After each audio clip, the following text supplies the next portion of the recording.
Hello everyone, this is Kaylee from Just Nerdy Birdie Things, and today I am here with a Ramble in the Brambles video where I just kind of talk about the things that interest me. So I would love to make more videos like this year, so I'm gonna start off kind of hopefully strong and start at least in the first week of January with a Ramble video.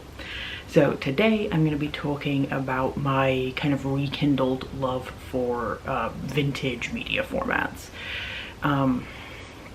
So in 2025 I came across a TikTok, and I'll fully admit the entire thing was inspired by a TikTok video of somebody unboxing a clear cassette player and a couple of anime themed cassettes. I think it was Sailor Moon and Madoka Magica, but I don't remember entirely because I don't think I actually liked the video. I looked through my TikTok to see if I could find it and I couldn't, so I don't think I actually liked the video. I just saw it and it stuck in my brain.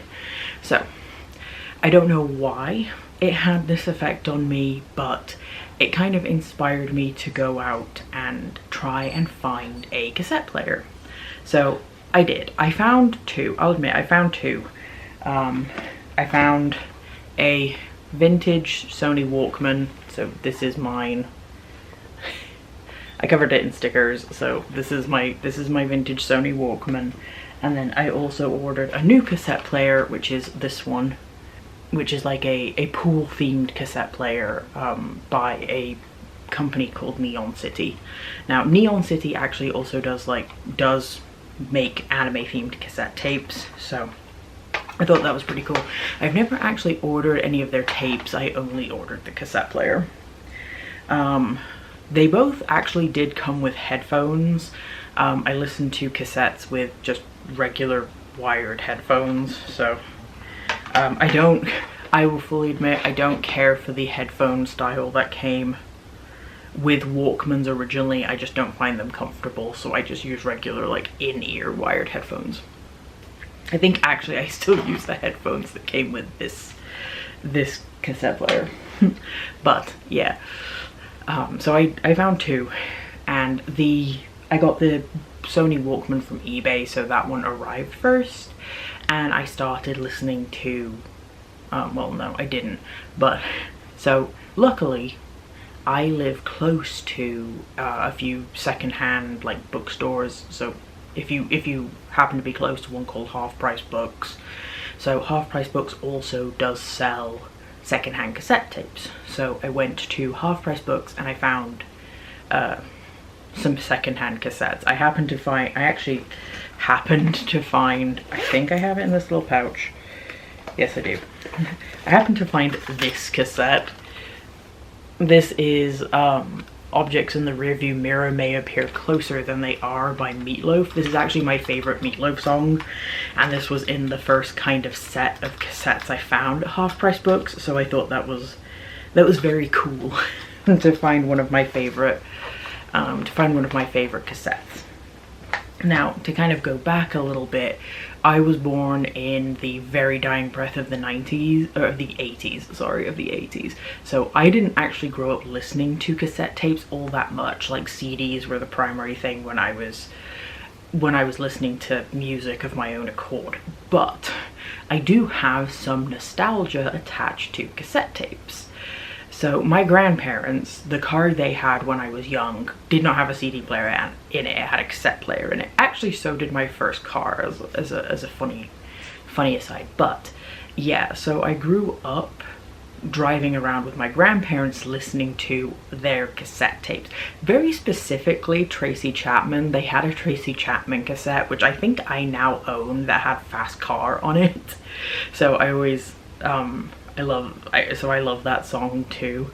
But they also, in their house, they had a cassette deck, a tape player. And through that, I found my love for Phantom of the Opera, because my nan had the cassette soundtrack of Phantom of the Opera, which I think I also got from Half Price Books at one point, which, yeah, full circle kind of thing.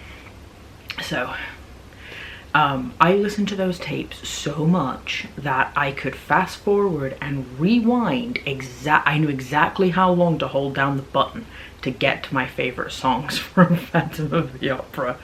So that's my nostalgia around cassette tapes. I didn't necessarily grow up with them as the main music format, but I do have some nostalgia attached to them because of those like fond memories of sitting behind my nan's sofa playing with the cassette player so I could listen to Phantom of the Opera. I like Phantom of the Opera so much that when I graduated high school, my nan and granddad actually took me to see it at Her Majesty's Theatre in London's West End. So that's also a very fond memory that I can attach to cassette tapes. But yeah, so I don't know why I genuinely couldn't tell you why this TikTok kind of inspired me to seek it out, but yeah, that's how I kind of started back into this rabbit hole of cassette tapes. Now I actually have quite a decent collection of cassette tapes that I found. There are a couple of albums that I'm looking for that I knew were released as cassette tapes that I just haven't come across in my adventures yet. Mostly Bat Out of Hell 2. So I have the first Bat Out of Hell album on cassette tape, but I don't have the second one, and the second one's my favorite. My parents used to play it in the car all the time, so, and obviously the second one has Object in the Rearview Mirror on it, so yeah, I'd love to find that tape at some point. But some people would probably ask me, well, why are you listening to cassette tapes when like more modern formats of media like sound so much clearer? And I don't know. I guess it's just there's a nostalgia to listening to cassette tapes in that they don't sound crisp and clear. You can still make out obviously what people are saying, but you can make out the words, but there's just I don't know, there's just a quality to it that I happen to enjoy that makes my brain go burr. So yeah, we'll go with that, I guess. But that brings me, I guess, to, so I listened to these two cassette players for a while, kind of back and forth. I would go on and off. The only thing that bothers me about the Neon City one is you have to take the batteries out of it when you're not using it. So, and you're probably supposed to do that with all cassette tapes, but this one came with the specific warning that you need to take the batteries out. So I sometimes forget to have a battery with me. I sometimes forget to have batteries with me, so but then I found the third cassette player that I own, which is this guy here. So this is the CP81 from Retrospekt. This is the Beagle Scout version, so the Snoopy version. Retrospekt I have talked about on the channel before. I've mentioned them in some of my favorites videos. I think I've mentioned this exact cassette tape in my favorites as well, but they make both new and they refurbish like vintage technology. When I first discovered Retrospekt, I thought they only did cameras, because I have a couple of cameras from this same collection. I have the reusable 35mm and the Polaroid camera. So, but I thought they only did cameras, and then I got an advert for this. I don't remember where I got the advert for this, but I got an advert for this, and I'm like, oh, they do cassette players too. So this is a new cassette player. It's not like a refurbed. They do refurbed cassette players, but they also do new cassette players. And they do like they have like Hello Kitty and just plain ones. So if you are in the market for a cassette, like a tape player, I do recommend checking out Retrospekt, because this one is the one I prefer to use. It plays really clearly. It's really cute. The only thing is if you want to be able to clip it to your pants, you have to get a case. It does not. The player itself does not have like a clip on it like the Walkman does. So, but yeah, this is my preferred cassette player now. So I will link Retrospekt in the description just in case you want to check them out, because if you're a fan of like vintage technology, I recommend giving them a look, because they do some pretty cool stuff. They refurb a lot of fun things. They recently, I don't know how recently, but they recently, to me, started doing typewriters, which is another kind of like vintage thing that interests me. So, but yeah. But on that, I have also put together quite a nice collection of tapes. I think I mentioned that this at this point. I have some old ones and I have some new ones. I think to the point where like I carry a few around with me. So I carry that Meatloaf one around with me. I carry REM Out of Time with me, because this has my favorite REM song on it, which is Losing My Religion. But it also has Shiny Happy People on it. I'd love to find more REM too, because I'd love to own Great Beyond, because that's one of another favorite like REM song. It's not quite as up there as Losing My Religion, but it is. I quite like that song. And then I have Volume 2 of Fantasia, which I listen to this one pretty much for Night on Bald Mountain and Dance of the Hours, which is Chernobog's song Night on Bald Mountain, and then Henrietta Hippo's song. Her name's Hyacinth. Why do I keep calling her Henrietta? Her name's Hyacinth. I have no idea. I've always got it in my brain that her name's Henrietta and it's not, it's Hyacinth. And then probably my favorite tape that I own actually is this one. So this is a new tape. This is a tape that was produced somewhat recently, I think. And it's Evangelion. It's an Evangelion one. So this has like Fly Me to the Moon, it has Dark Angel's Thesis, like it has a bunch of the songs from Evangelion on it. So, and I think I realized Shinji doesn't actually listen. Shinji listens to an MP3 player, he doesn't listen to a cassette tape, but there's something about listening to Fly Me to the Moon on a cassette tape that's Evangelion that makes my nerdy little heart happy. So yeah. So in addition to cassette tapes, I also listen to a lot of vinyls, but I realize vinyls have just kind of come back into fashion, I guess. So they're a vintage media format. I have some vintage vinyls because I have the original like soundtrack for the first Superman film, the one with Marlon Brando and Christopher Reeve in it, which I really like that soundtrack. It's a good soundtrack. But yeah, I have that on vinyl. So, and again, there's just something about the way vinyl sounds that I know it sounds super pretentious, but it's not a oh, I think it's better because of like the quality of the sound. I think it's just the quality of the sound does something for my brain in particular, and that's why I like it. So yeah. So it's not one of those like, oh, you have to listen to everything on vinyl because vinyl sounds better. That's not true. It's I like the way vinyl sounds.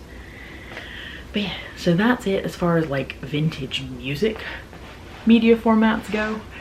The other thing that I've kind of rediscovered my love for is the Nintendo DS. There are some other like, I think they fall into the vintage category now that I would love to kind of get my hands on. One of them being a GameCube. Some of my favorite games ever made were made for the GameCube, and I still have Yu-Gi-Oh! Falsebound Kingdom, and I would love to finish Yu-Gi-Oh! Falsebound Kingdom at some point. Which, if you don't know what Yu-Gi-Oh! Falsebound Kingdom is, it's a Yu-Gi-Oh! Game that was released for the GameCube that is based on the War of the Roses. Which is the House York and the House Lancaster from British history, or from English history very specifically, but which, yeah, it's one of the weirdest Yu-Gi-Oh! Games I think that I've ever played. It's up there with Forbidden Memories for the PlayStation 1, which, God, I'd love to play that game again too. Okay, but anyway, but yeah, so I found this in a cabinet while I was looking for, I think I was looking for my camera film, and I found this in a cabinet, and I found most of my games for it. I don't have all of my games for it, but most of my games for it. And I just sat down and I started playing with it, and I'm like, ooh, this, I don't know, I like having this little guy to walk around with again. Like, I realize you can walk around with a Nintendo Switch, but I don't know, there's just something so nostalgic about walking around with this thing and just playing it. So when I found it, I did actually, inspired by this kind of newfound love for vintage media formats, I actually did buy a game for this and I bought it used, which is in it right now, which is Animal Crossing. I bought Animal Crossing New Leaf for the Nintendo 3DS, and which is a completely different, now to preface this, the first Animal Crossing game I ever played is New Horizons for the Switch, so I have no experience with Animal Crossing beyond New Horizons. So New Leaf is a very different experience for me, like being a mayor of the town and all that kind of good stuff. So, but I'm really enjoying it so far. I haven't checked in on my town for a few days, so I should probably do that tonight. But yeah, but the point, I suppose, is that, like, in finding this, in turning it on, playing it again, like I was playing Final Fantasy Theater Rhythm because that was the game that was still in it. I kind of remembered all of these older games that I just loved to play, and I would really like to play again. Another one that comes to mind, actually, now that I'm thinking about PlayStation 1 games that I'd love to revisit, is Digimon World. Don't know if you've ever played Digimon World. So good. That's a good Digimon game. Digimon did not get as good in the video game department as Pokemon did, but Digimon World is a good game. I remember playing that a lot with my brother when I was younger. So, but I can attach like a lot of I can attach specific games to specific consoles, I guess. So for example, like the Nintendo 64 and playing the original Pokemon Stadium and GoldenEye. And Star Fox. I really like Star Fox too, but Pokemon Stadium, I never really got into Pokemon Stadium 2 because I didn't like the mini games in Pokemon Stadium 2 as much, like, and that's why I played Pokemon Stadium, was for the mini games. Mostly because I like to completely annihilate my brother at the Sandshrew game. I would always annihilate my brother at the Sandshrew game. Never played Smash Brothers because I was never very good at it, so I just didn't play Smash Brothers. But even then, yeah. But yeah, I have a lot of nostalgia attached to like these older games consoles, because those were the like the main game consoles when I was a kid. So yeah. And just discovering my 3DS in a cabinet has kind of unlocked all of this desire in me, I suppose, to seek out some of these vintage games and to play them again, because I want the nostalgia, I suppose. But yeah, that is my little ramble for today in rediscovering my love for these vintage media formats that I hope to continue to explore. The other thing I'd really like to get my hands on at some point is like a PSP or a PS Vita. I realize Vitas technically aren't vintage yet, but there's a lot of I'd really like to play Arkham Origins on the PS Vita, so yeah. So there is method to the madness. The other thing that I would love to look for, I think I might look next time I go to an exchange, is the Professor Layton games. Those are the games I'd also like to re-get for the 3DS. Does any, like, honest question, if you had a 3DS, did you use the 3D aspect of it, or did it give you a headache? It always gave me the worst kind of headache. Like, I can have it switched off and the screen doesn't bother me, but the minute that if I accidentally hit the 3D thing to any degree, it gives me the worst kind of headache. Did you experience that too, or were you able to play it as like a 3D thing? Because I'm super curious. It never bothered my brother, but it used to give me the worst kind of headache, so I'm genuinely curious. But yeah, are there any vintage media formats that you really enjoy? If so, I'd love to hear about them in the comments. I'd love to know if you thought this was interesting. If not, I'm still gonna make ramble videos anyway, because I just like to chat about things that interest me. So if you're along for the ride, then I'd love to see you in another video. I don't know, obviously I think my next video is going to be my next vlog, but I think my next ramble video is either going to be about Silent Hill Downpour, some of my favorite video game series, or why I like owning physical media, which it is a whole debate for some reason at the minute. But yeah, I might make a video talking about that at some point too. But yeah, I really hope to make more of these videos in the future because I like, just again, I like sitting down and talking. But that will be all for today. Thank you so much for watching. Thank you for checking out my channel again. If you're a returning person, if you're new here, I'd love for you to come back. Hit the like button if you liked the video. Hit the dislike button if you didn't like the video. I don't care either way. I'm just glad you're here. And until next time, stay nerdy, my friends. Bye.